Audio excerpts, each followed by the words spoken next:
Hi, I'm Pete Gallivan. This week on News to Celebrate, Western New York is showing its heart, coming together in a big way to support TSA agents at the airport.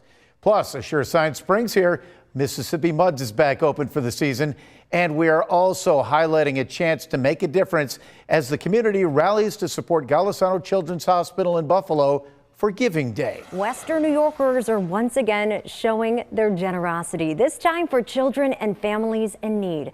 Golisano Children's Hospital of Buffalo is rallying the community for its third annual Giving Day. The hospital is asking people to make a donation to support moms, children, and babies. The goal is to help support the hospital so it can continue its mission of getting kids just back to being kids.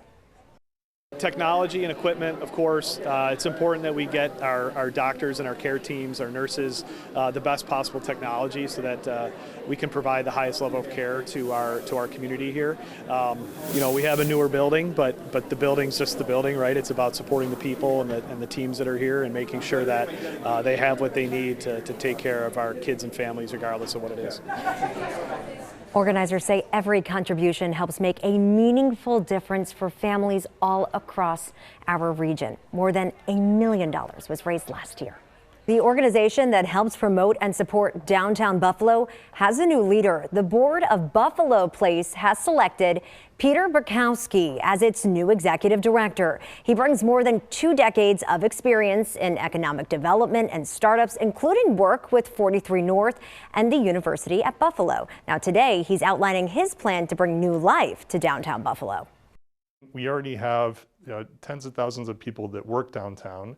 We want to make sure that they're not just coming in for work and then leaving at the end of the day, that there's opportunities for things to do right after work, on the weekends. They're already familiar and comfortable downtown. We want to make sure that there's more than just work for them here. He replaces longtime director Michael Schmann, who retired at the end of last year after nearly 30 years in that role. You don't have to be flying anywhere to enjoy this restaurant. It is in the Jamestown Airport, technically just out of Jamestown in the lovely town of Ellicott. I'm about 20. This is a nice high spot in the county.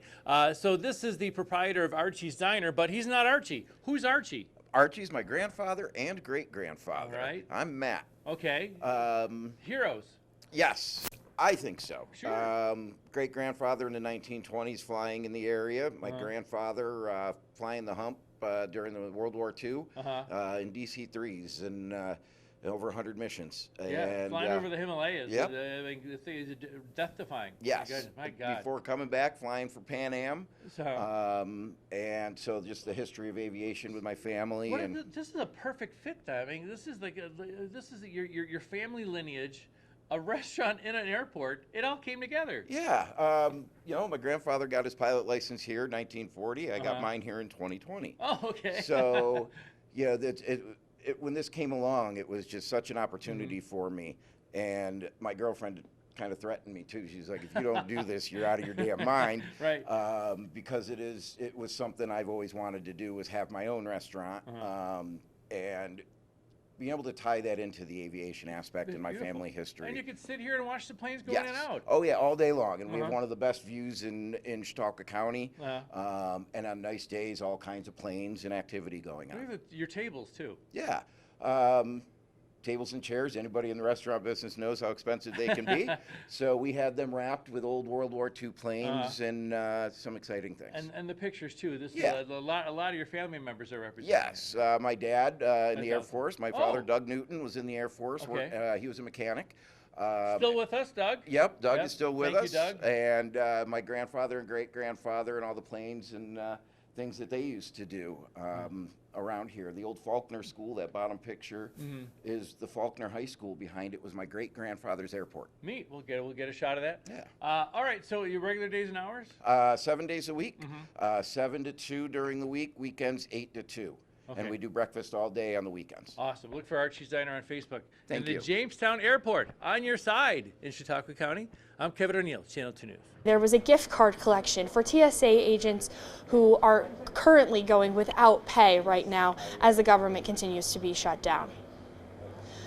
The drive was from 8 to 4 at the limousine lot, and they collected tons of gift cards, places like Wegmans, Target, as well as McDonald's, gas gift cards, any ways that they can help take away some of that financial burden that is on those TSA agents right now, who again continue to show up to work without getting paid. The NFTA says that this is something that they hope that they can do to just show a small token of their gratitude.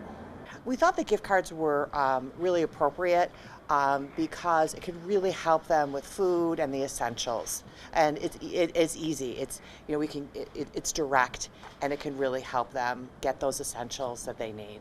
We're just hoping that this drive can show our TSA agents locally that we really care about them, and that we want to show them our generosity and our appreciation for their hard work, because this is not easy working without getting paid. If you missed the gift card drive and you would like to help out, you can still bring those gift cards here to the airport. The NFTA says that they'll make sure that those TSA agents get them. Honor Flight Buffalo wanted to do something to give back to TSA agents who continue to go without pay. They brought Paula's Donuts for all of the shifts of the TSA agents as a small token of their gratitude for all that they do for them. TSA continues to go without pay and continue to show up to work here at the Buffalo Niagara International Airport. Honor Flight says that they always do such an amazing job making their veterans feel like absolute heroes and movie stars as they go through TSA. So they said this was an important thing for them to do for those who are always making their veterans feel special. If it can lift them for a day to know that we do appreciate them, and I suspect we represent all of this local area, and being so appreciative of our TSA officers. They're awesome. We continue to see Western New Yorkers step up for the TSA agents here at the Buffalo Airport. Yesterday, the NFTA ran a gift card collection. They say that they collected over $16,000 worth of gift cards that are going directly to TSA agents who are affected. On your side at the Buffalo Niagara International Airport, Natalie Foss, Channel 2 News. Whatever floats your boat, it's here. The Boating 716 Show and Sail here, Sail, S-A-L-E, or maybe S-A-I-L, is here, and now through Sunday. It's underway. We had the chance to get a sneak preview this morning. Nice to see you, Mark Kinsella. How you doing? Good, thank you, Kevin. More than just one dealer. Yeah, there are 11 dealers here on the fairgrounds. 2 buildings. And, that's cool. Watercraft, boats, you name it. Big one, little ones, fantastic. Right, and the best party boats you ever want to see. For the budget friendly, you get some previously enjoyed watercraft here as well. There's some used boats that are on display, and a bunch of really nice new boats. We're so lucky around here, aren't we? We are. The water is just amazing here. You have Lake Erie, Ontario, Finger Lakes, many different places to enjoy. All the lakes in between too, all the rivers and stuff. Man, oh man. So what's the best way for people to use the show? So it's at the fairgrounds here at Hamburg. Free parking, free admission. You know, the best thing to do is come in and you talk to all the different dealers, take a look at which boat fits your family, bring the kids down. And I like the fact that there's more than one dealer. You can just sort of, walk around and not get the high pressure sales pitch, just walk around and kick the tires if it were. Exactly. And see what's new. Yep. Are there any trends in the industry that you're aware of? Well, so, most of these boats, technology is amazing on these boats. I mean, some of the screen sizes just to help you with the GPS and that type of thing. And the sound systems, and it's definitely not your dad's boat. Oh, I tell you, fantastic. I appreciate it. Here through 8 today. Oh, what are the remaining days and hours? Okay, so Friday noon until 8, Saturday 10 until 8, and Sunday 10 until 4. And it's a free admission and free parking, of course, the Hamburg Event Center, the Erie County Fairgrounds, the South Park entry.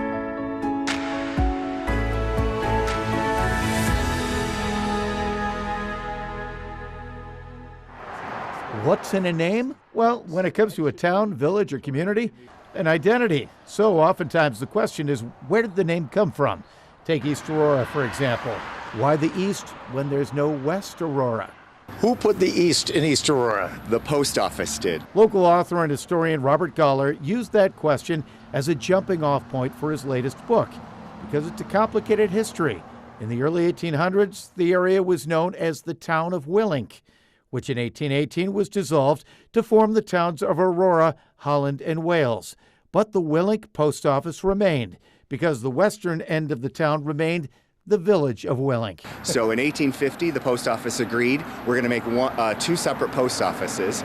They got rid of Willink and they created, because we're the town of Aurora, within it created East Aurora and West Aurora.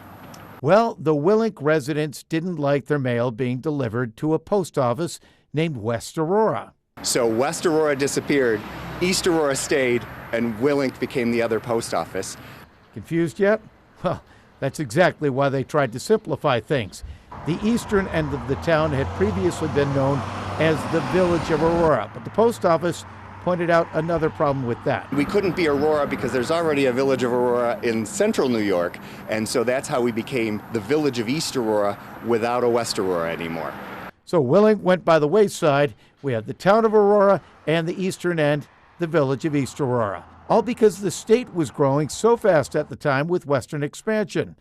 East Aurora wasn't the only community that went round and round with names. We have several communities that had that happen. West Falls, Camlet here in the town of Aurora, was originally named Florence, but they went to go get a post office and found out, oops, there's already a Florence, New York. West Seneca, for example, was originally Seneca, but the West was added a year later to avoid confusion with the town of Seneca, which is in the Finger Lakes. Village of Aurora is in central New York. So we can't be the village of Aurora, but we can be the town of Aurora. And we get phone calls for the wrong one all the time, and we're friends with the other folks in the other village because we get their phone calls and they get ours. And this municipality mashup is just another chapter in the ever intertwining unknown stories of Western New York.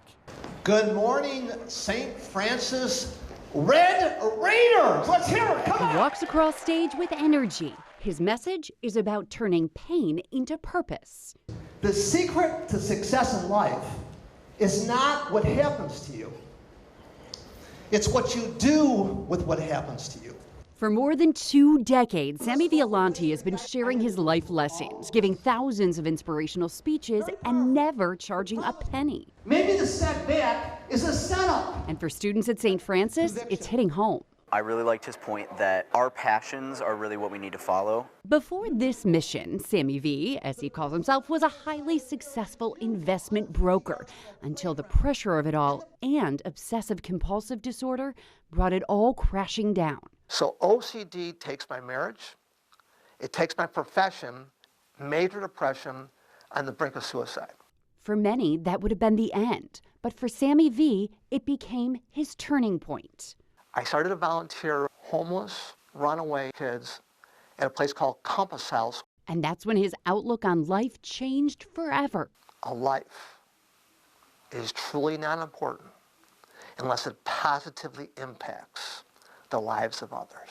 He doesn't use a cell phone or computer, so this planner of his is packed daily with volunteering and speaking engagements. You make a living on what you get, but you make a life on what you give.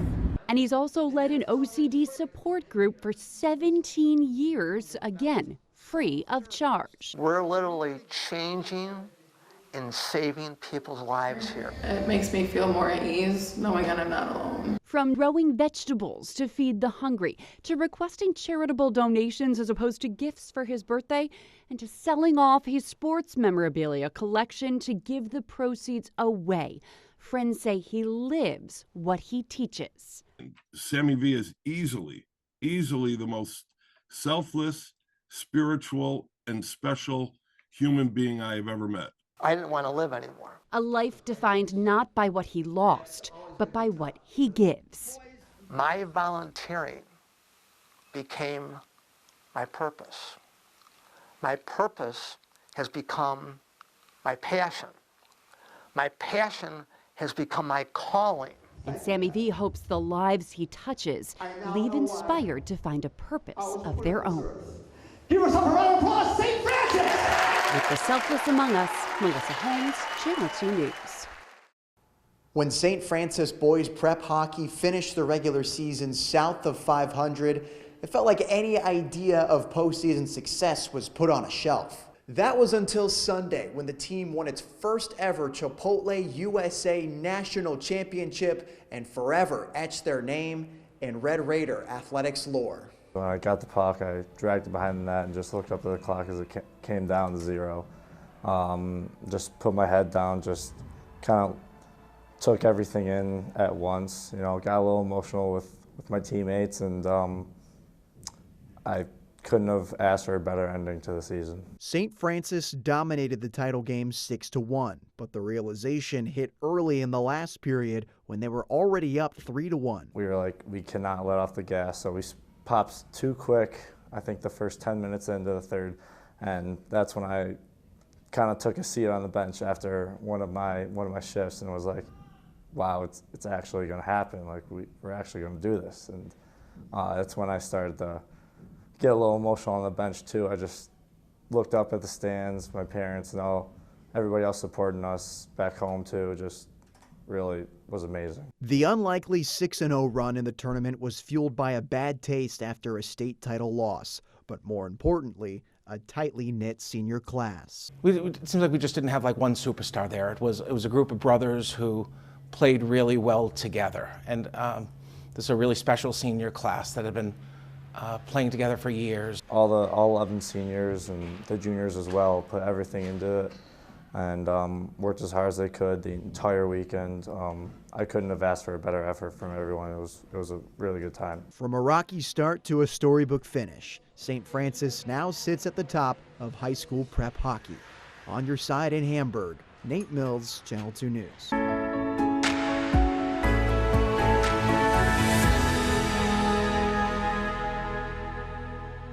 Well, the Darwin Martin House is a treasure for Western New Yorkers, and for those that come to Western New York. Of course, Darwin Martin, the successful businessman, and Frank Lloyd Wright, America's premier architect. Well, but you'll explain this better than I do. This is the CEO of the Darwin Martin house and campus, I should say, Jesse Fisher. Hi, how are you? Hi, good. How are you? All right, so Darwin Martin house is actually a campus, really. Yeah, it's a 1.5-acre estate with beautiful restored gardens with 6 structures designed by Frank Lloyd Wright and some other fun stuff. Including this Barton house, yes.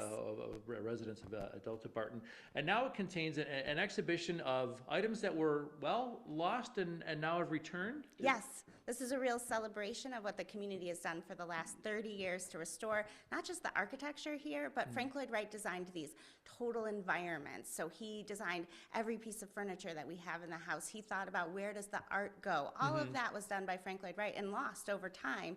And so this is an exhibition that celebrates the return of those items to this house. What a labor of love this must have been for you. Yes, for so many people in our community. We have over 300 active volunteers here who help us out with everything. So it's not me, it is an entire community of people. You guys must be good at lost and found. Yes, we are we're good at research, and we're good at calling up and asking people for stuff. Okay, like the window behind you, for example. This was abroad. Yes, this was at the University of Victoria in British Columbia, Canada. Oh, it was in Canada, excuse me, of course. Yes, and so they very kindly in 2017 agreed to return these windows to us so that they could be where Frank Lloyd Wright had intended them to be seen, which is in the Martin House in Buffalo, New York. But some of the Darwin Martin House items did work their way overseas. Yes, we have pieces in collections in Australia, in France, in Scotland, so all over the world. Goes to show you how renowned Frank Lloyd Wright was and how important this property is. Yeah, there are museums that have multiple art glass pieces. The Musée d'Orsay, for instance, in Paris has art glass from other houses, but the one that's permanently on display in their collection on the 5th floor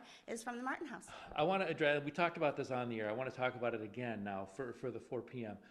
Just how, again, for people that may not think they would appreciate the Darwin Martin House, that even me, I love it here. And this is a chance to really be surrounded by greatness. Yeah, I think of this place as sort of a painting that you're able to walk through. So usually you have to stand at the edge of the art, right, and someone says, don't touch. But in our case, you actually get to walk through it. You get to think about how people lived. This was a real innovative space at the time. One of the newspaper articles when the house was being built referred to it as the Jules Verne house because it was just so unusual for its time, but it changed the way people live in their homes, and that happened here in Buffalo. So, you know, if you love an open floor concept, that started here with the Martin House and with Frank Lloyd Wright, and so you really get to see those early innovative ideas that are still impacting the way we live today. Well, next time I'm sitting in my sunroom, I'll say thanks to Frank Lloyd You Wright. should, yes. Just waiting for some sun. No pressure. Is it martinhouse.org? Yes. There you go. And again, this Collecting Ourselves exhibition is on. It starts today and is on through September.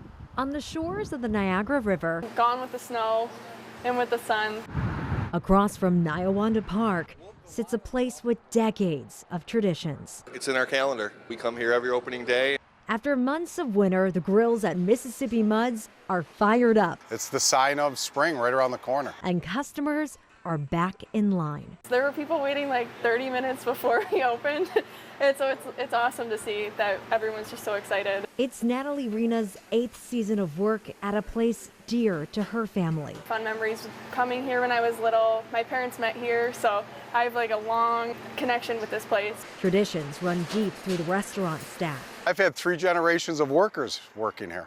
Families and neighbors keep the doors opening. Probably about 25 years. Year after year. Bring the family, bring the dogs. It's a great place. The place for many, now open, with more special times surely ahead. I love that this is a place where we can make memories from generations. Mississippi Muds is open 7 days a week. For more information about their hours, we'll have that all for you on our website. On your side, outside Mississippi Muds in Tonawanda, Courtney Courtwright, Channel 2 News. It's a big day for baseball fans here in Buffalo. It's opening day for the Bisons, the earliest opening day in history, one day earlier than last year. And I'm here with Pat. Pat, how excited are you for baseball season this year? I'm finally glad that it's here after all this preparation and planning all winter. See the Blue Jays go to the World Series last year, and then you have months to kind of sit and wait around for this day to come. So I'm excited for the 105 first pitch. And we have some exciting things going on this year. You know, obviously today's opening day, there's a lot of excitement with that magnetic schedule giveaway, the 50-degree guarantee, but we also have lots to look forward to the rest of the season as well. So kind of take us through here. Yeah, we've got Cosmic Baseball here at the ballpark this summer, a great non-game day event. The Bisons are out of town on July 3rd and 4th this year, so what better way to celebrate America 250 with baseball at the ballpark still? So if you haven't been to it before, it's kind of like the Savannah Bananas, but under darkness, where the game will start where there's still a little bit of sunlight out, the game will stop, it gets dark out, they turn the lights off, and the players come out in these fluorescent uniforms. There's black light, and it's a very family-friendly atmosphere. So that's something we're excited about July 3rd and 4th this year, and another non-game day event that fans can come enjoy. And then we also have a couple new partnerships here, these beautiful mugs by Fatty Beer Co. So obviously they're going to be making an appearance, right? Yeah, they're at the Craft Corner this year. So again, the gates open at noon today. If you come out to the ballpark, you can enjoy the first of many happy hours. Many of them you'll enjoy before a Friday night bash, but you can enjoy a craft beer at the Fatty Beer Corner as well, and maybe wash it down with some crunch rolls as well. You got the crunch roll and the street corn bites that are our new partner in the crunch roll here at the ballpark this year. Those street corn bites are kind of calling my name right now, right around this time. Pat, just finish this up with how excited are you for this season? A new year's always fun, but especially with some of the top prospects in the organization. Last year, the Blue Jays used many of the players that were in Buffalo. About 20 of them that were in the World Series roster were in Buffalo at some point. So hoping that many of those players this year can do the same, and I'm excited to see that happen. Absolutely looking forward to it. Thank you so much, Pat. And that's what makes Western New York so special. Neighbors showing up for each other, celebrating the season, and giving back. We'll see you next time on News to Celebrate.